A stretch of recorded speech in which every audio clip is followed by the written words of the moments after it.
in order to know who is right for you, you have to understand your own psychology.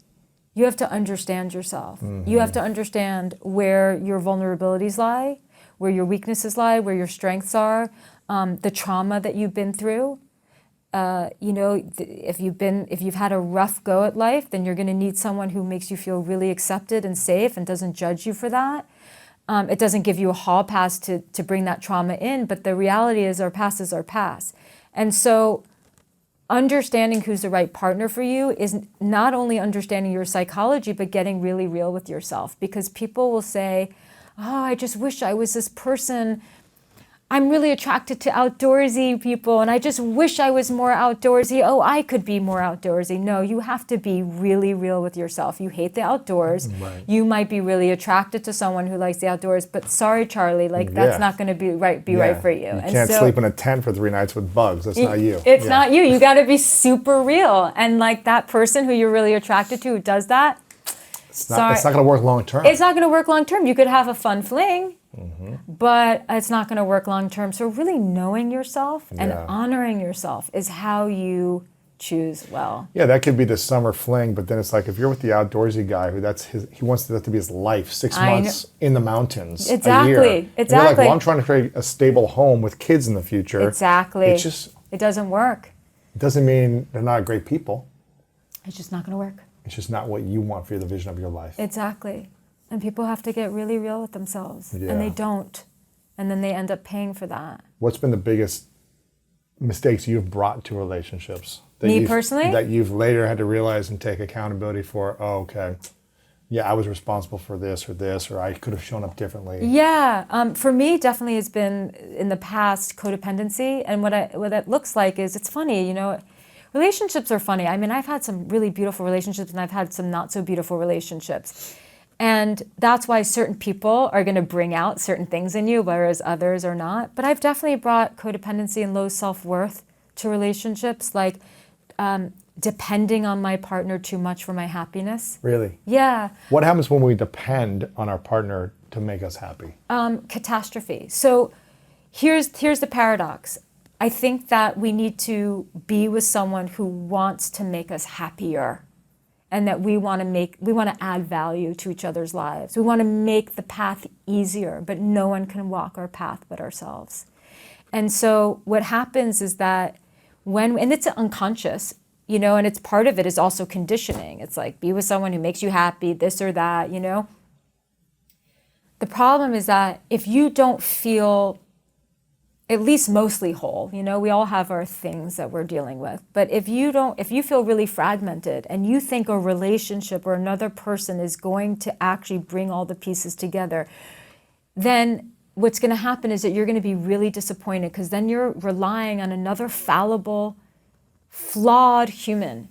Imperfect human. And you're going to have all these expectations, and your shoulders are going to be crushed by the weight of failed expectations. Constantly. But, so yeah, I've done that. Yeah. Not really standing on my own 2 feet emotionally. I have brought stress to a relationship and not my self-awareness around stress, to the point where I've closed, not been receptive to love. Guarded. Guarded, or just tense and stressed and just totally expecting to be loved anyway. And it's relationship is so filled with paradox. It's like, yes, they should actually contribute to your happiness, but you also have to know how to make yourself happy. No, you don't have to love yourself completely to be in a relationship, but yes, you have to love yourself at some level, Or you learn to love yourself in a relationship, but also you can't enter a relationship hating yourself. There's just so many paradoxes, and I would just say that people just need to find sort of the balance for themselves. And the reality is that we should be adding value to each other's lives. Mm-hmm. We should want to root for our partner, and we want to see them win. And we want to see their path be just paved with gold. And we will do anything to help them but we can't actually pave the path for them. And Right. that's the key difference. And we can't expect that from someone. Right. I think you're speaking my language right now because, over the last couple of years of doing my own healing journey, I was just like, if I enter a relationship again, right? It was kind of like because I was just like, I'd rather be happy and on my own. No, but I love intimacy and connection. So Yeah. it's like, okay, I want it, but it's like not at the expense of like suffering Yes. and abandoning my values and my vision and Yes. my lifestyle, my needs. Yes. But I was like, I just want to make sure that I'm always taking care of it and loving myself and taking care of myself and creating my own joy and happiness and fulfillment, independent of a relationship. Never needing someone, but the way they show up can just add to that joy, Yes. add to that happiness. And I want to be in a relationship with someone that is a joyful person. It's kind of like their baseline. Yes. Because they've processed stuff, they've been on the healing journey, they're whole, not perfect, but Yes. whole and continuing to improve. But their baseline is joy. Yeah. When someone's baseline is joy, you don't have to do something to make them joyful. They are joyful. Yes. And so it's getting your place to a state of peace and joy and fulfillment in your own life so that you don't need the person to make you happy. Yeah, absolutely. And then you're not going to self-abandon, I think, or diminish your self-worth in the relationship if someone's abusive or acting out of character consistently. You're not going to stay in that. You're going to be like, well, that doesn't work for me. And that's really the key point, because honestly, what's epidemic in terms of what I see personally is just low self-esteem. And people, it's sort of like two camps. I see people either being selfish and not appreciating their partner. Not right? giving enough to the partner. Not giving enough. Uh-huh. Or I see the people tolerating too much BS. Right. And so to the people who tolerate too much, it's like you have to do something to raise your self-esteem, something. Because what people tolerate out there is what I've tolerated. Crazy, right? It's unbelievable, actually. But part of that is also because people are so afraid to be alone, and they're afraid to start over. And The time invested with that last person. Exactly. Yeah. Love your life single. You can really love your life single, but also really want a relationship. I don't want to discourage. I think that life is better in a good relationship. Uh-huh.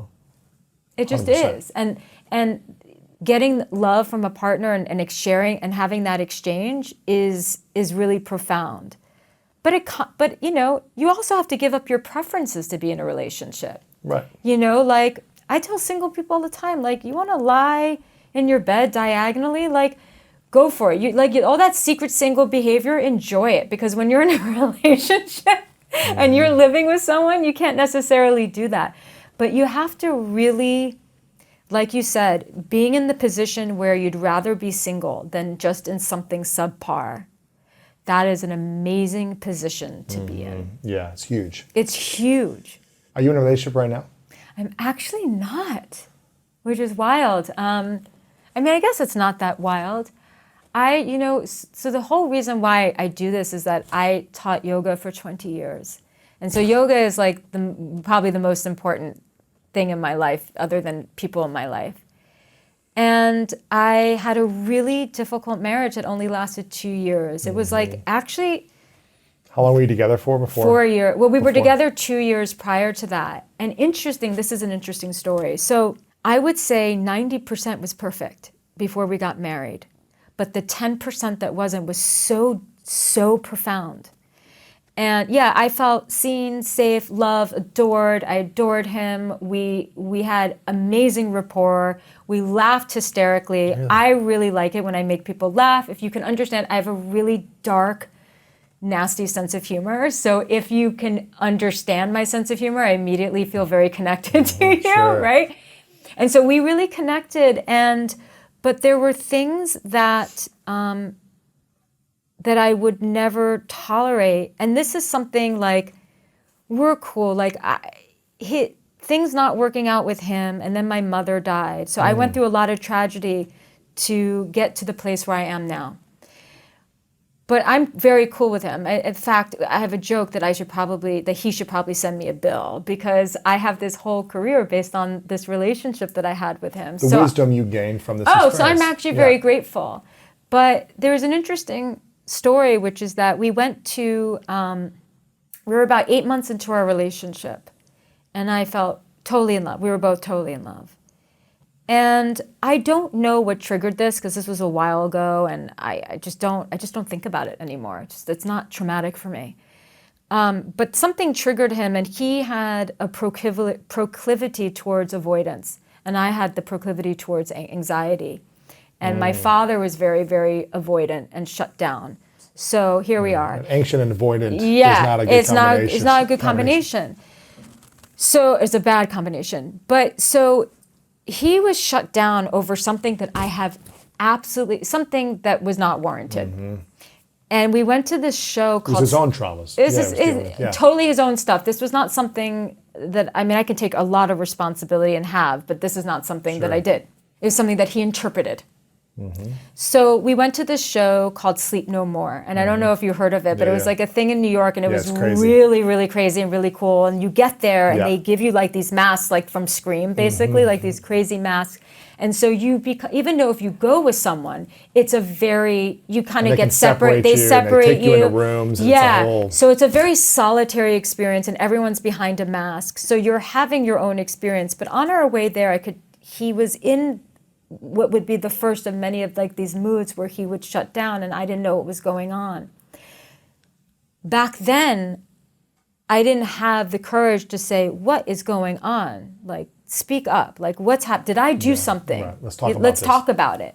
Now, it wouldn't even, You didn't have the tools then. Yeah, I didn't have the tools then, and I didn't have the self-esteem then.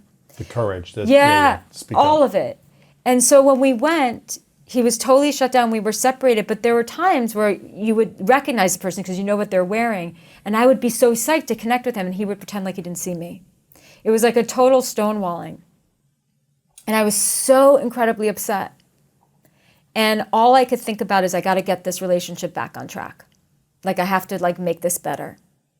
From that one day. From that one night, because he was stoned. I knew that I was like, his feelings changed about me. I have to make sure that that whatever it is that triggered him doesn't trigger him again. So all this stuff came up. So you interpreted that too. Yes, exactly. So I got really anxious. I low self-esteem. It's not perfect. I don't want to, it's not that it wasn't perfect. It was really bad. Right. In other words, if I were to encounter that today, that relationship would have ended that day. You were like, hey, this doesn't work for me, Without question, it actually wouldn't even been a conversation. It just would have ended because I would have known from a value system perspective and also from what is good for me that is absolutely, we can have fights, we can have disagreements, but that is not allowed in my world.